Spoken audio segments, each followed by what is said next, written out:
Hi everyone, my name is Tania and welcome to episode 7 of Intuitive Insights for Living a Life You Love. I create this show for you, and my commitment to you is to bring through spiritual insight and guidance for transformational sharing, creating a space to lead you to live a more authentic and meaningful life, living a life you love. Today, my special guest is Ellie Smith, the owner of Hare Lodge in Taupo, to talk to us about creating and living a life totally off the grid. As always, I encourage you all to stay to the end for insightful messages and a Follow Your Dreams meditation.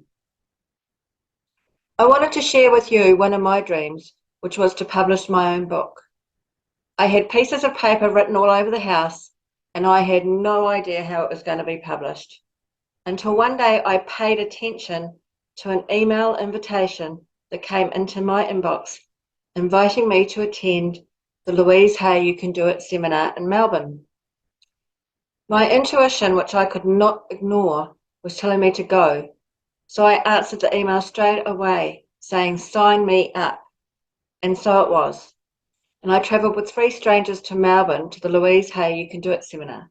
And somehow I had all this energy and was able to gather all my pages in my book and put it together and take it to Melbourne, where I met my publisher.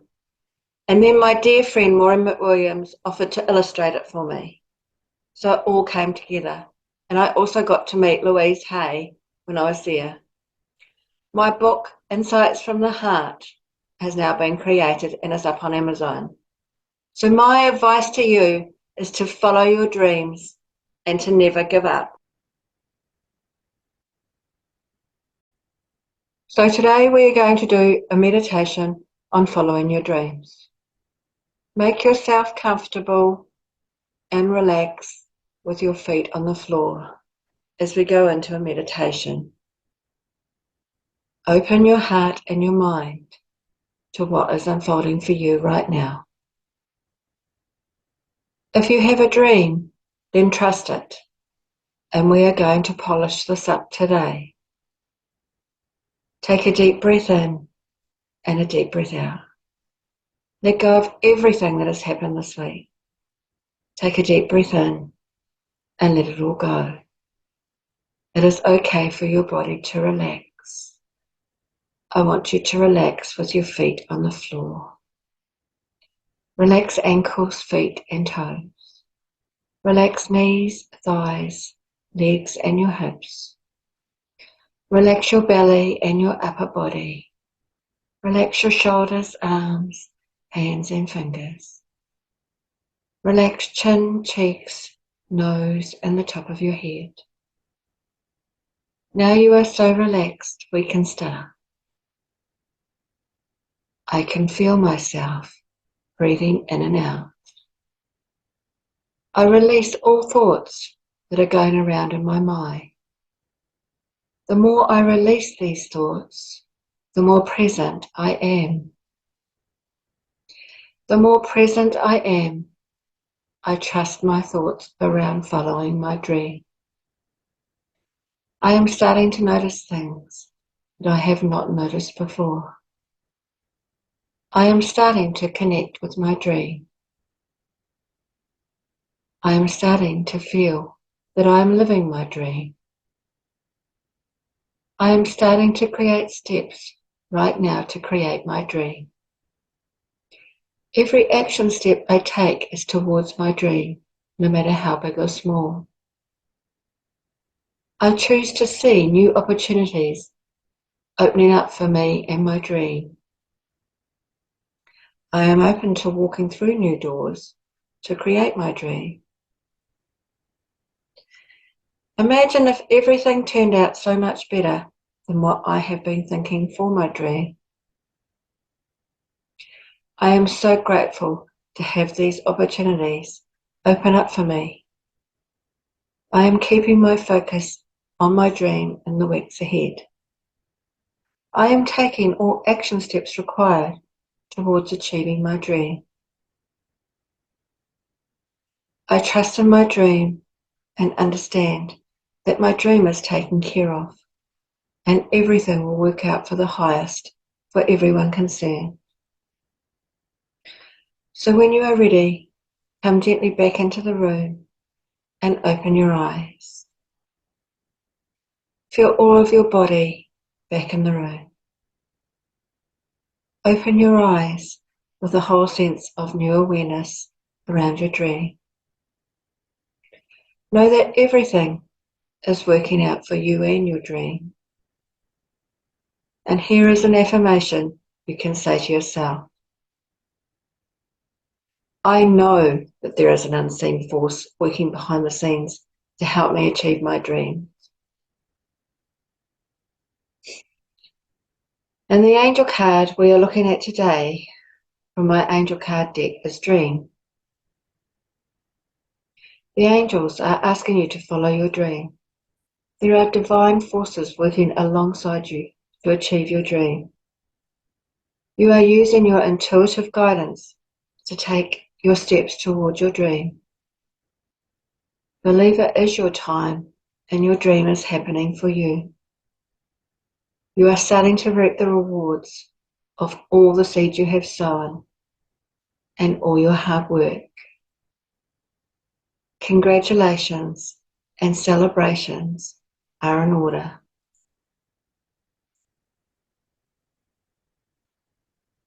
And I'll just bring her up, the Angel of Dreams. Here she is. She's rather colourful. She's quite beautiful, actually.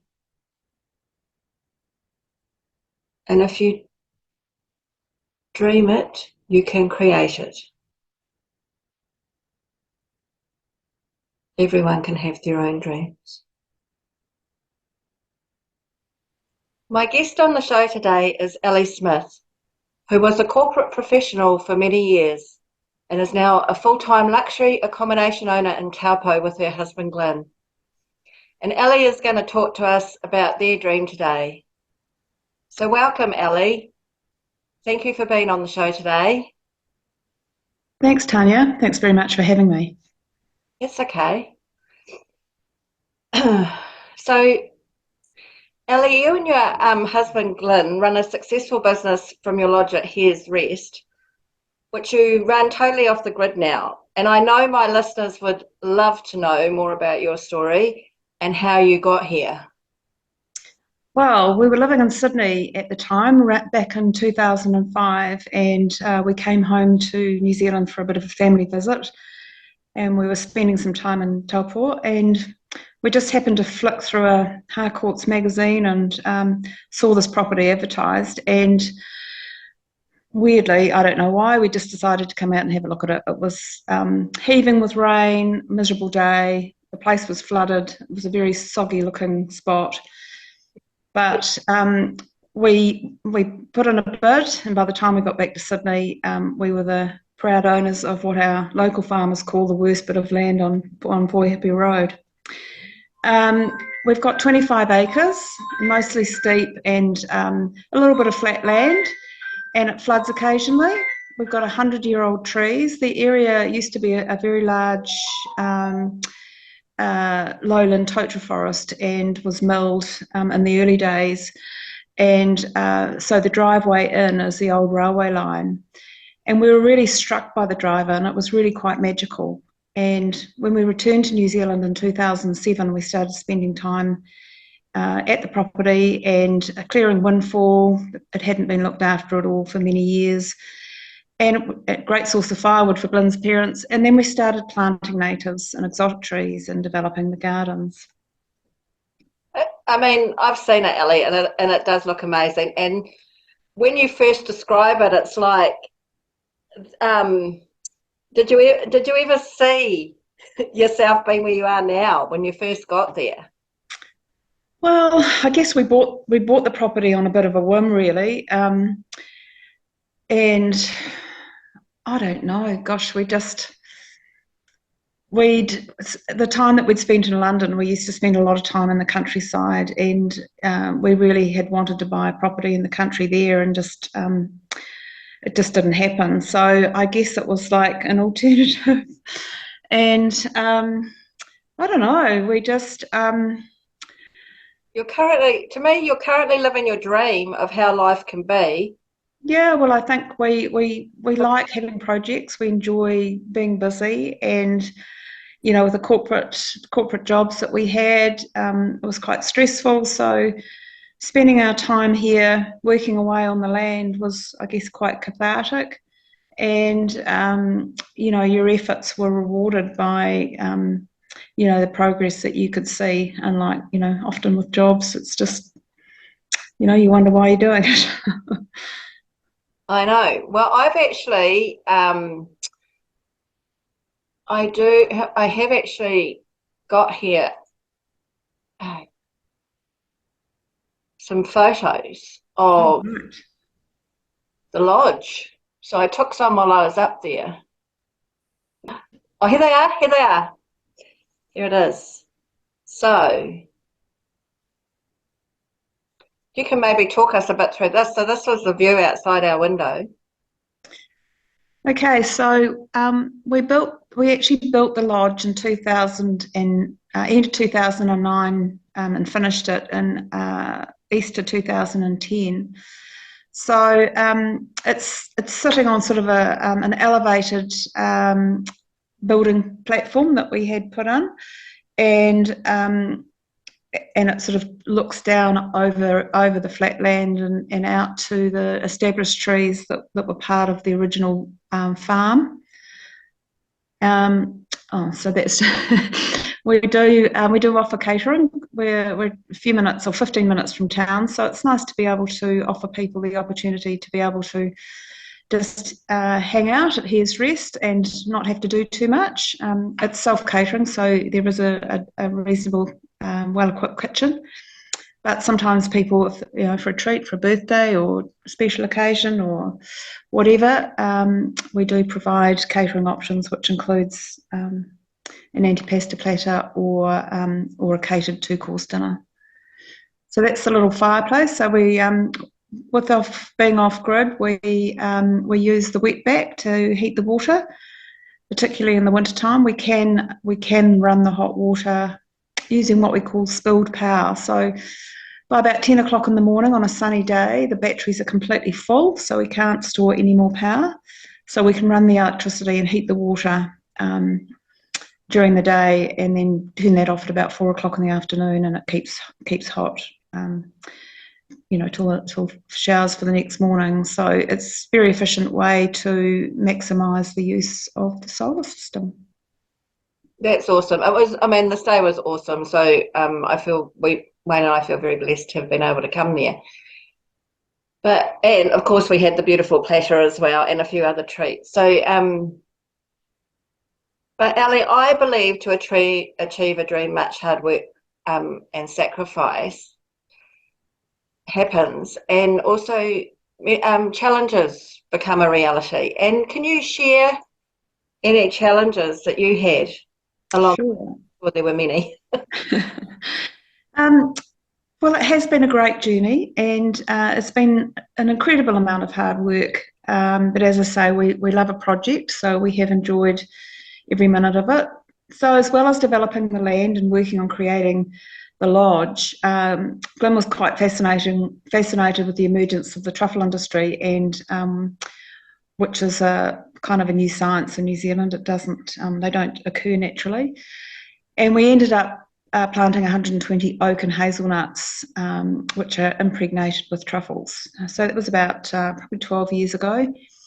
Some places produce truffles in a few years, and others, many years, sometimes 17, 18 years. So each year we bring in the professional truffle dogs, and so far we haven't been successful, but we've done a lot of testing, and we know that the soil's right. We know that the mycorrhizal fungi is on the roots, so it really just needs all the stars to be aligned, and we'll be having shaved truffle on our scrambled eggs, hopefully at some stage. We also put in a vineyard, just 800 vines. The year we put 400 in the first year, and we had a severe drought. We lost them all, and I had to replace them all the following year. and then we planted another 400, and we had another drought. We started trying to hand water them. It was a massive amount of work, and eventually we put in a sort of a trickle feed irrigation system.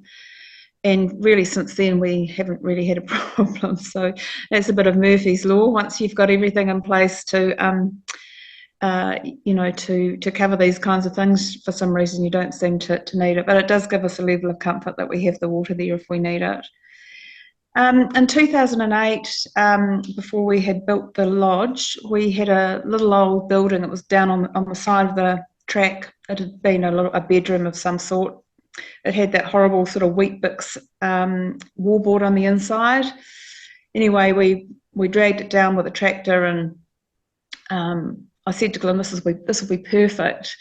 And I said, these windows need to come out. We need to replace them with some French doors. And he's going, I thought you said it was going to be perfect. And I said, well, it will be perfect.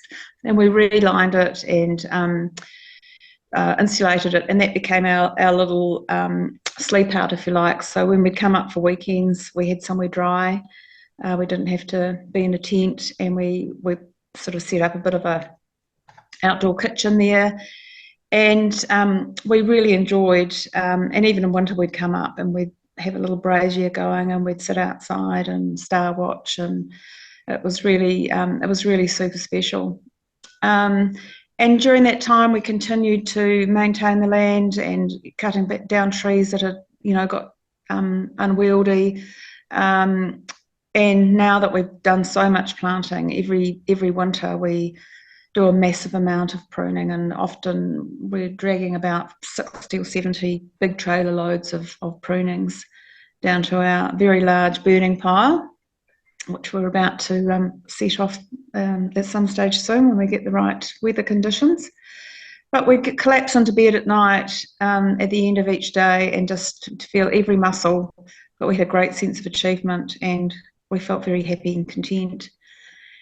And I suppose around late, I think it was 2016, we realised when we spent time at Hare's Rest, we were really reluctant to leave. We had a beautiful home in Raumati, but we just wanted to be here. So before the year was out, we sold Raumati and we talked our companies into letting us work from home, from Taupo, put all our things into storage and embarked on our life at Hare's Rest and started the process of designing the home that we live in here now. We were really keen to be self-sufficient as possible, and the practical solution was to go completely off-grid. So we worked with a company in Tauranga to help us design the system. It needed to be scalable because we needed to have the solar system up and running and internet so that we could work from the lodge. And so we set up the first system, and we now have 22 solar panels and 3 batteries. Sorry, the solar panels are ground mounted, and that provides for the house and the lodge. And there's a further 10 panels, which is the pool filtration, which runs the pool filtration. And the whole system is supported by a petrol generator. So if the batteries get too low, it automatically turns on. And we normally have an app, and we can check the batteries. Normally, you kind of know if it's been a relatively bright day. It doesn't have to be bright sunshine, but you do need light. So if we have a really, really dull day, we tend to check the batteries, and we'll go down and we'll just run the generator for an hour, and that tops up the batteries, because although it will automatically come on if it gets low, this usually happens in the middle of the night, which is not really ideal. So sorry. I'm sure you have all your systems set up now and know exactly how it works. And occasionally it does go off if occasionally the power goes off sometimes here too, so it's all exactly. And it's, I think at the time we were looking at getting power on, the electricity companies were very difficult. They really weren't that interested. they sort of thought it would be about $100,000. We'd be responsible for the lines. We wouldn't own any of the kit. They wanted to bring the lines right through the driveway, which of course we weren't at all happy about. So the whole solar system, the first part cost us about $30,000, and then another $30,000 to take it up to the next level to run both the house and the lodge. So it's pretty efficient. We do have gas. We have gas bottles. We run our stove. We've got a gas stove here, and we run that with gas bottles, and it also heats the water in the house in the summertime when we're not running our wood-fired boiler. So, or we can run it off the solar in the summertime. If there's no gas in the lodge, we can run the hot water here. So we've got lots of different. It's quite complicated, really, but it seems to work pretty well, and we've got several options. Oh, it sounds amazing. And I mean, when you go to your place and you see all the solar panels, it's pretty awesome. And also, like for climate, because climate change is such a big thing now, I mean, being off the grid is a great thing for you to be doing as well. Yeah, feels good. And I also understand that because you wanted a swimming pool, and there's a bit of a story behind the pool in your house as well. Yeah, so the swimming pool is what they call a natural swimming pond. They're quite popular in Europe. We've got a swimming pool area which is 3.5 meters deep, so it's very deep. And then the whole front of the house is water. So there's about 300. I'm just trying to think. It's about ankle deep water. But underneath that, so when they prepare for the pool, they're really creating exactly what happens in a natural pond. So there's obviously a liner, which you don't have in a natural pond, but there's a liner to hold everything together. And then they run pipes with little holes and several different kinds of medium, which are different sorts of gravel and so on top of the pipes. And then a sort of a cloth, which they actually use in roading, and that covers one of the layers of gravel. And then on top of that, we have more gravel, and then you plant the reeds into the gravel. And so we've got several different kinds of reeds, and we have irises and water lilies. And what happens is the solar runs a pump, and it pumps the water out of the very deep part of the swimming pool and around the shallow part of the pond. And what they call the fines, or the nutrients that come out, that feeds the plants, and that purifies the water. So the water is actually potable. You could drink it if you wanted to. And the water just comes from the sky. I mean, we just collect the water off the roof. So that's what fills the swimming pool. So I'm sitting here at my table looking out, and it's just water and reeds. It's beautiful. It is really quite beautiful, yeah. And of course, you have one of your beautiful pets on the property. Yeah. Not sure where she is at the moment. She caught a rabbit this morning. She's probably still down devouring that. She's a German Whitehead Pointer. She's just coming up 2 years old. She's the third one of this particular breed we've owned. She absolutely loves to roar around the property. I think we've clocked her at about 30 kilometres an hour. So she runs like the wind. And when she gets hot, she comes and she douses herself off in the pond. She loves being a tour guide for the guests, when they're walking around the property. And quite often we have Kiwi guests or domestic guests who bring their dog or dogs. And so she loves having other dogs to play with.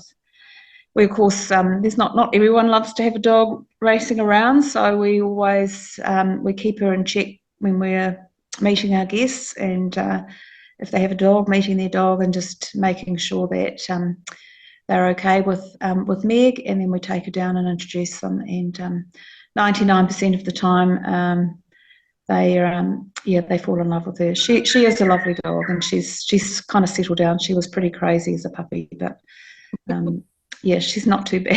She's not too bad now. She's very energetic and she's very enthusiastic. I hear that she's not the only crazy one though, because I also hear that you and Glynn get up first thing in the morning and jump into your swimming pool, and sometimes it can be freezing. We do.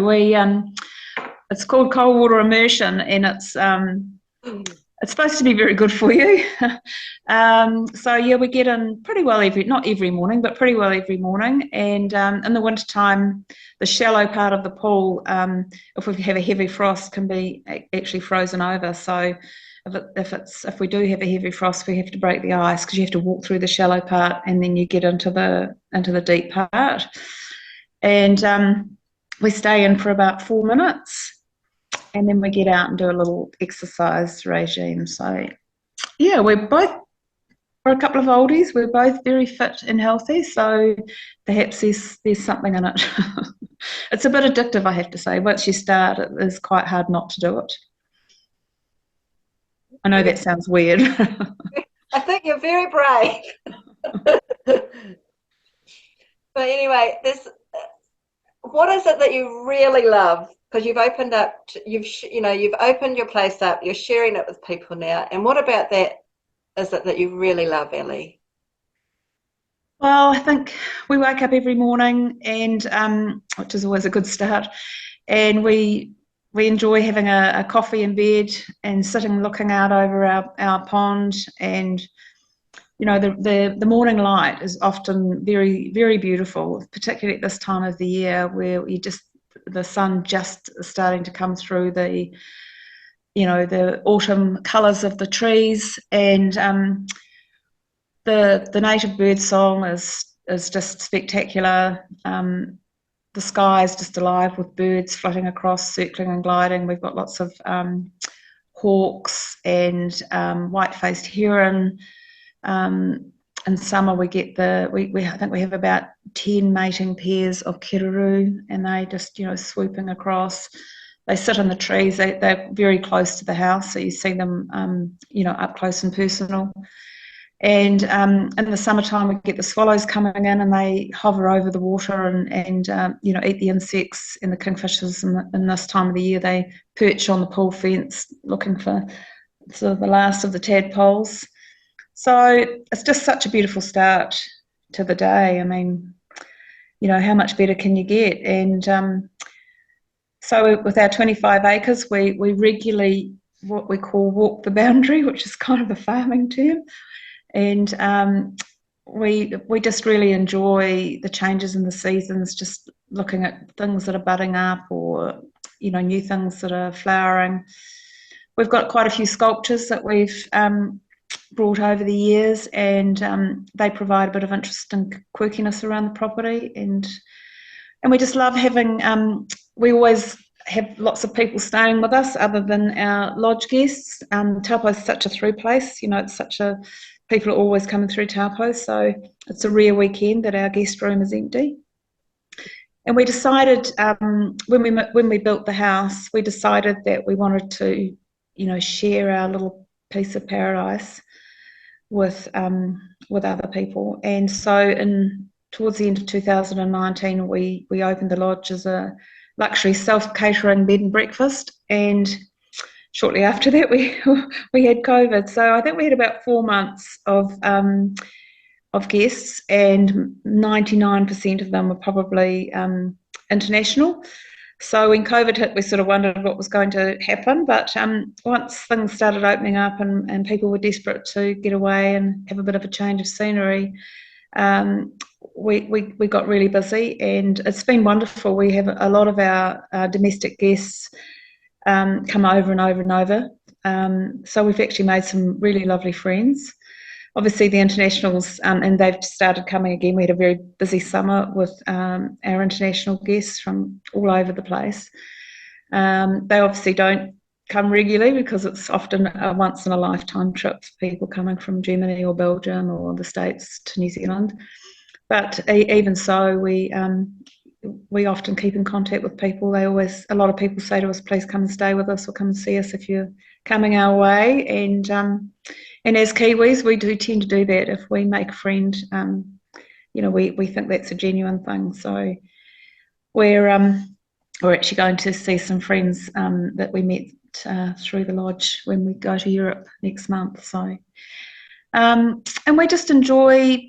I just really enjoy making people feel welcome and making them feel like it's something really special. I think it's my passion.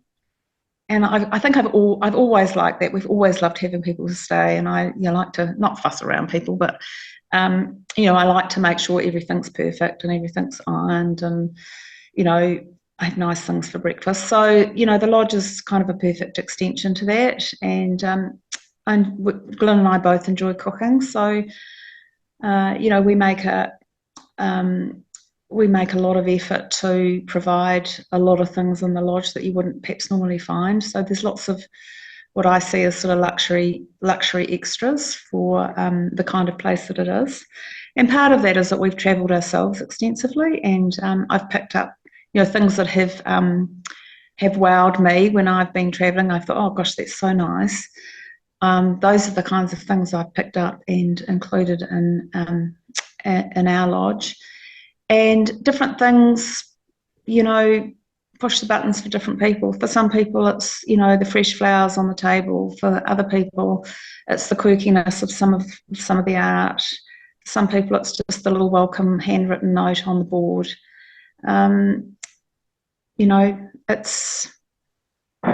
There's always something that someone just makes them feel that it's, special for them. So gives both Glynn and I a huge amount of joy, really, and satisfaction, and to hear people down there laughing and sitting on the deck having a glass of wine and wandering around the garden. It's just great to be able to share that with other people who perhaps aren't, they might live in the city and they don't have the privacy, and so it's nice to be able to do that.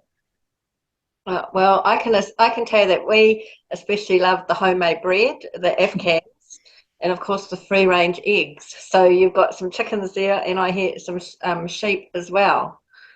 And we've got 7 chooks. They're not laying very much at the moment. They're being very naughty. One's time. Too cold. It's too cold, Ellie. Too cold, yeah. But the other thing is, out of your vineyard, obviously the grapes finally grew because no, that's not our wine. we did have a vintage last year of rosé, which we're not drinking yet. It's not really quite good enough. But the wine, those wines that we provide for our guests, they are what you call a clean skin. So, okay. Where vineyards have an excess of their sort of high-end wines and they don't want to flood the market with that particular label, they sell them as a clean skin. So you don't know what they are. I mean, you know the grape and you know the area, the region that's come from. Mm. And so so we get them through our wine merchant and we have our own label on them. So it's really just we're not pretending it's our wine. I think if you look on the bottle, you'll see. I think that's the Pinot Noir. I think it says Martinborough. That was a misunderstanding, but I know you did make your own wine though, because I was told that. So yes, we've made a rosé, and it was tasting really, really, really well all the way through the making process. But we had a bit of we were making it at a friend's meadery actually, and he needed the tank that we were storing it in for something, so we had to quickly bottle it. And yeah, it didn't have time, you reckon? It wasn't.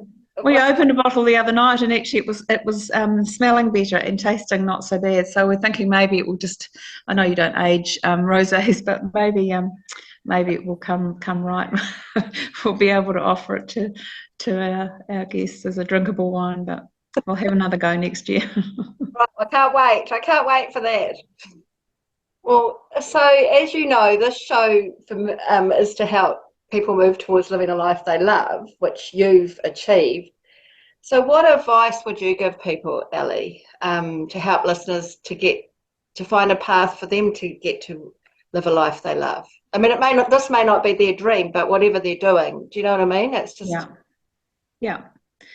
Well, Glynn and I have never ever been afraid of change and just doing crazy things. When we went to London, we left very good jobs, and we'd never been to the UK before. We had no prospects, and we just basically threw ourselves over there and see what would happen. And we ended up with having a great time over there. So I think, never be afraid to take on something big, and don't let the naysayers in. I mean, people will say, oh, you can't do that. That's crazy. You can't leave your good job. You can't, why are you buying 25 acres in the middle of blooming nowhere?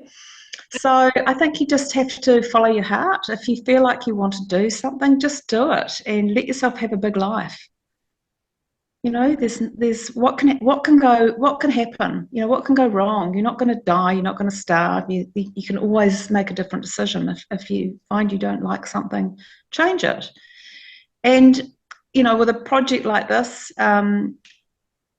it can be daunting at times and can be overwhelming, the amount of work. But we really make an effort to not always look at what needs doing.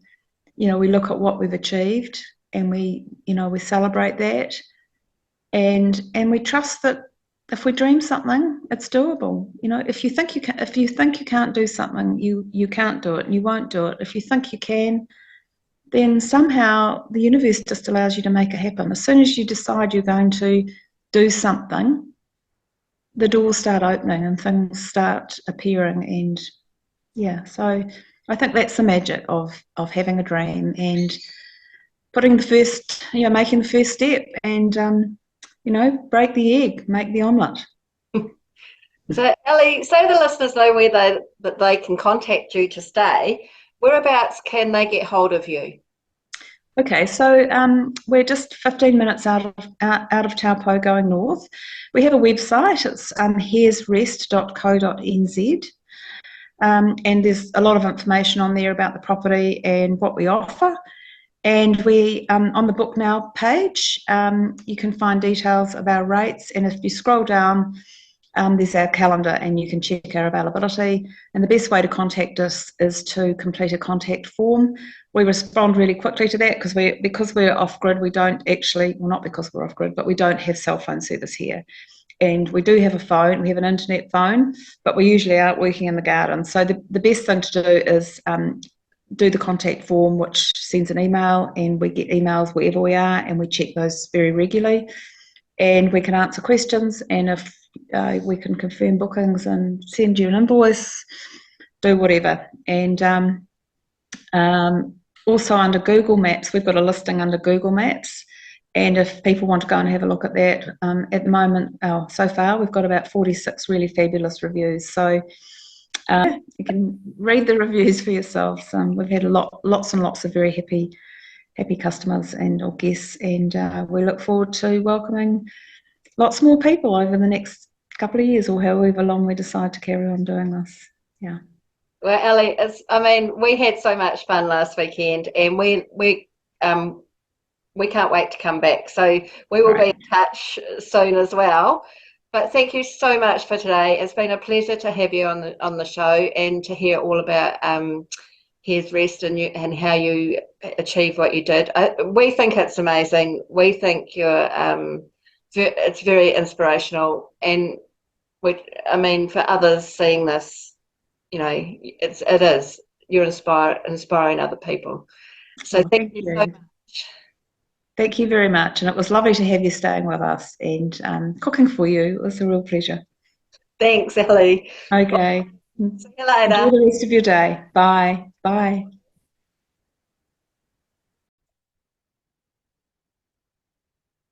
If you are more present to your dream, you can have more fun, spontaneity, and freedom, moving towards living a life you love.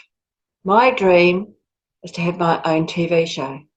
So remember, shine your light regardless of your circumstances. If you would like to contact me to book a reading, then please visit my website www.insightsfromtania.com or email heal@insightsfromtania.com. May the opportunities in 2023 keep getting better and better, and my awareness becomes stronger and stronger. Stay grateful, shine your unique light, and keep your spirits high. This is Tania signing off until the next show. Bye-bye.